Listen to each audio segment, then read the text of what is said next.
नमस्कार. इयत्ता 10वीच्या सर्व विद्यार्थी आणि विद्यार्थिनींचं मी आजच्या आपल्या या विज्ञान 1 म्हणजे सायन्स 1च्या ऑनलाईन तासिकेमध्ये सर्वांचं स्वागत करतो.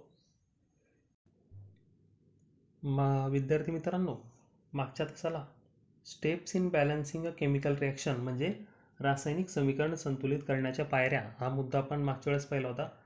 Today we are going to learn about the types of chemical reactions.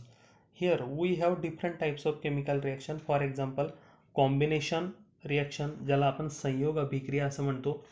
Then the decomposition reaction ज्याला आपण अपघटन अभिक्रिया असं म्हणतो. त्याच्यानंतर विस्थापन अभिक्रिया म्हणजे डिस्प्लेसमेंट रिॲक्शन आणि चौथी दुहेरी विस्थापन अभिक्रिया म्हणजे डबल डिस्प्लेसमेंट रिॲक्शन. अशा काही different types of chemical reaction आपण या ठिकाणी पाहणार आहोत.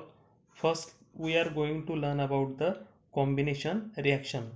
Chemical reactions are classified into the following 4 types of according with nature and the number of reactants and products. म्हणजे अभिक्रियेमधील अभिक्रियाकारके व उत्पादिते यांचं स्वरूप व त्यांची संख्या याच्यानुसार अभिक्रियांचे पुढील 4 प्रकार पडतात. त्यापैकी आपण पहिला प्रकार पाहणार आहोत ज्याचं नाव आहे कॉम्बिनेशन रिॲक्शन म्हणजे संयोग अभिक्रिया. Here we have one practical. Try this, करून पहा म्हणून एक प्रॅक्टिकल दिलेलं बा. Here we have apparatus, test tube, glass rod, beaker etcetera. म्हणजे याच्यासाठी जे साहित्य लागणार आहे आपल्याला ते परीक्षा नळी, काचेची कांडी, चंचुपात्र इत्यादी. Also we need chemicals like hydrochloric acid, ammonia solution, slake lime etcetera. म्हणजे हायड्रोक्लोरिक आम्ल, अमोनियाचं द्रावण आणि चुनखडी ज्याला चुन्याचं पाणी असं आपण म्हणतो. अशा गोष्टी आपल्याला या ठिकाणी लागणार आहेत. मग ॲक्टिव्हिटी दिलेली बा. Take a small amount of hydrochloric acid in a test tube, heat the test tube, dip a glass rod in the ammonia solution and hold on the top of the test tube. You will observe a white smoke emanating from the tip of the glass rod. म्हणजे एका परीक्षा नळीमध्ये थोडं hydrochloric acid घ्या, या परीक्षा नळीला थोडी उष्णता द्या, एक काचकांडी अमोनियाच्या द्रावणात बुडवून ती काचकांडी त्या परीक्षा नळीच्या तोंडावर धरा आणि निरीक्षण करा. तुम्हाला त्या काचकांडीच्या टोकावरून पांढऱ्या रंगाचा धूर बाहेर पडताना दिसेल. मग असं का होतं? Due to heating HCl vapour started coming out from the test tube. म्हणजे परीक्षा नळी तापवल्याने हायड्रोक्लोरिकच्या वाफा ज्या असतात त्या बाहेर येऊ लागतात. And NH3 gas came out from the solution on the glass rod. आणि NH3 वायू हा त्या द्रावणामधून बाहेर पडतो. The ammonia gas and hydrogen chloride gas reacted to form the salt ammonium chloride in gaseous state first, but immediately due to the condensation process at room temperature it got transformed into the solid state. As a result, white smoke was formed.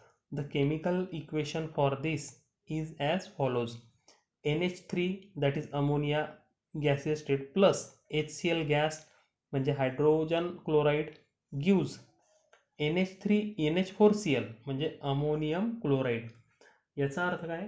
तर ammonia वायू व hydrogen chloride वायू यांच्यातील जी अभिक्रिया होते त्या अभिक्रियेने ammonium chloride हा क्षार वायूच्या स्वरूपात तयार होतो, परंतु वर गेल्यावर त्याचं लगेच संगणन होतं, कंडेन्सेशन होतं आणि त्याच्यामुळे त्याचं रूपांतर स्थायू रूपात होतं आणि म्हणूनच त्या ठिकाणी आपल्याला पांढऱ्या रंगाचा धूर दिसतो. याचं समीकरण या ठिकाणी दिलेलं आहे. ॲक्टिव्हिटी 2 पहा, 2 नंबरची कृती पहा. Hold a magnesium strip in a pair of tong and ignite. On burning in air a white powder of magnesium oxide is form. The reaction can be written in the form of equation as shown below. 2 mg plus O2 gives 2 mgO. म्हणजे magnesium धातूची जी फीत असते म्हणजे magnesium धातूची जी तार असते ती चिमट्यामध्ये पकडून तिचं दुसरं टोक आपण पेटवलं, प्रज्वलित केलं तर हवेमध्ये जळाल्यावर मॅग्नेशियम ऑक्साईडची पांढरी भुकटी तयार होते, म्हणजे मॅग्नेशियमची हवेतील ऑक्सिजनशी अभिक्रिया होते आणि त्याच्यापासून मॅग्नेशियम ऑक्साईड नावाचा पदार्थ तयार होतो, पांढऱ्या रंगाची भुकटी त्या ठिकाणी तयार होते. वरील अभिक्रिया जी असते ती याप्रमाणे लिहिली आहे, 2 Mg + O2 gives 2 MgO. In this reaction, magnesium oxide is formed as the single product by combination of magnesium and oxygen. या अभिक्रियेमध्ये एकच पदार्थ तयार होतो, एकच उत्पादित तयार होतं, ज्याचं नाव असतं मॅग्नेशियम ऑक्साईड. आणि या ठिकाणी अभिक्रिया कोणाची होते, तर अभिक्रिया मॅग्नेशियम आणि ऑक्सिजन यांची अभिक्रिया होते. ही संयोग अभिक्रिया असते, म्हणजे कॉम्बिनेशन रिॲक्शन असते. आता तिसरी अभिक्रिया पाहू. Take water in a beaker up to half of its capacity. Add few pieces of slaked lime, that is calcium oxide CaO, to it. Calcium hydroxide CaOH twice is formed by combination of calcium oxide and water with generation of large amount of heat. The reaction is given as CaO plus H2O gives CaOH2 plus heat. म्हणजे calcium hydroxide या ठिकाणी तयार होतं. अर्ध चंचुपात्र भरेल इतकं पाणी या ठिकाणी घ्यायचं आहे, त्यामध्ये चुनकळी म्हणजे कॅल्शियम ऑक्साईड याचे काही खडे टाकायचे.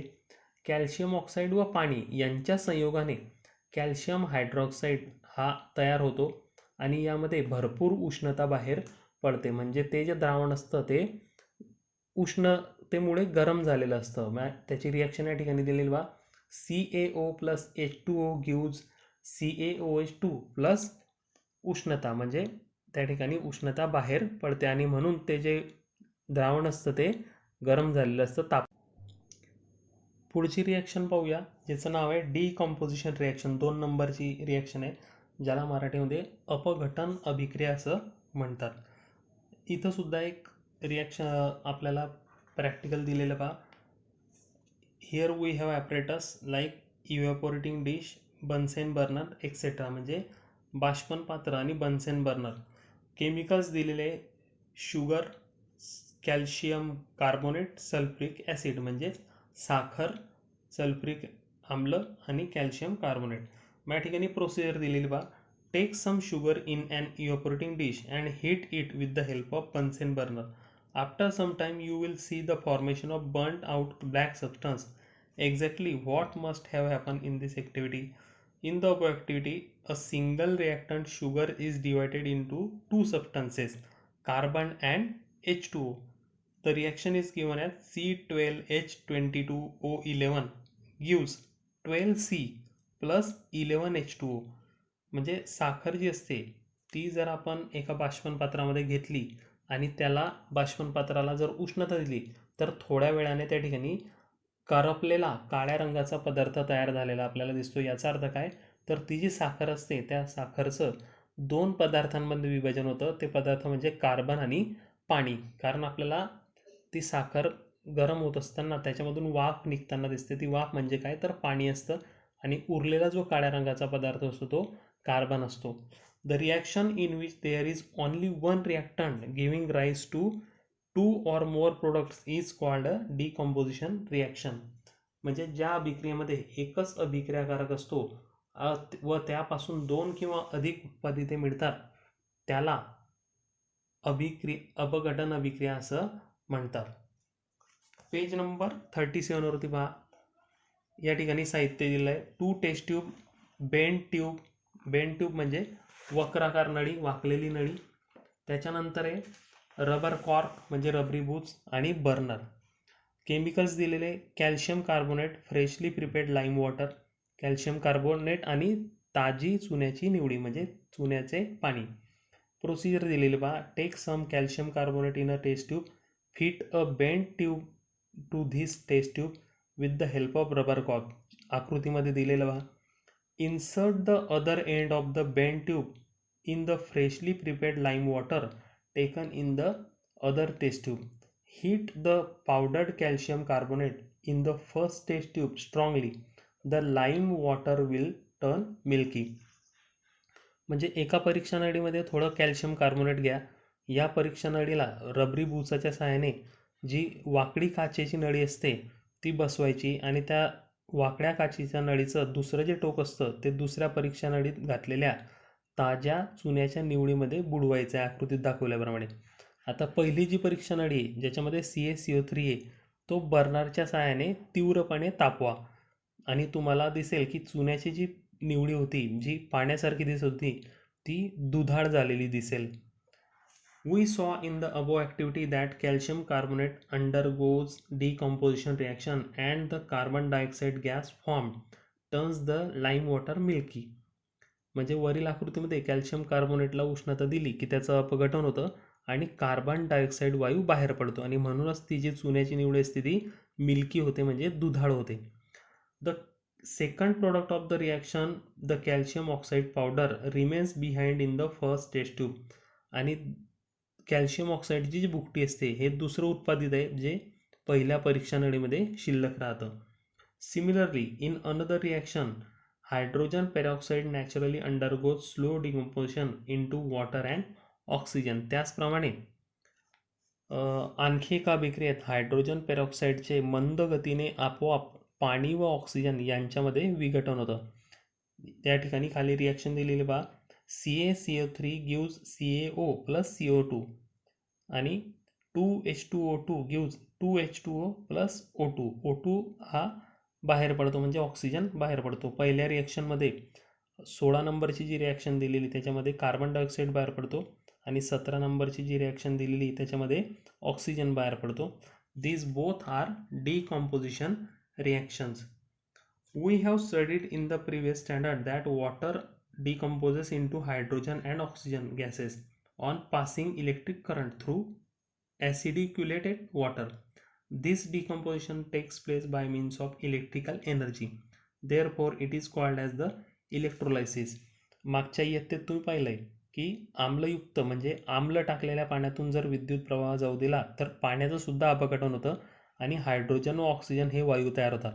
हे जे अपघटन असतं हे विद्युत ऊर्जेच्या सहाय्याने होते म्हणजे त्याच्यामध्ये आपण करंट सोडतो इलेक्ट्रिक करंट सोडतो म्हणून हे होत असतं आणि म्हणून हे अपघटन विद्युत ऊर्जेच्या सहाय्याने होते म्हणून या अपघटनाला विद्युत अपघटन असं म्हणतात. त्याची रिॲक्शन या ठिकाणी दिलेली पहा. 2H2O gives 2H2 plus O2. मग या ठिकाणी आपल्याला डिकॉम्पोजिशन रिॲक्शनची डेफिनेशन कशी करता येईल. The chemical reaction in which 2 or more products are formed from a single reactant is called decomposition reaction. म्हणजे ज्या रासायनिक अभिक्रियेत एकाच अभिक्रियाकारापासून 2 किंवा अधिक उत्पादिते मिळतात त्या अभिक्रियेला अपघटन अभिक्रिया असं म्हणतात. निसर्गामध्ये आपल्या अवतीभोवती अनेक विघटन अभिक्रिया होत असतात सतत चालू असतात. सेंद्रिय कचरा जो असतो तो सूक्ष्मजीवांमार्फत विघटन पावतो आणि खत व जैविक वायू म्हणजे बायोगॅस तयार होतो. जैविक वायूचा उपयोग आपण इंधन म्हणून सुद्धा करू शकतो.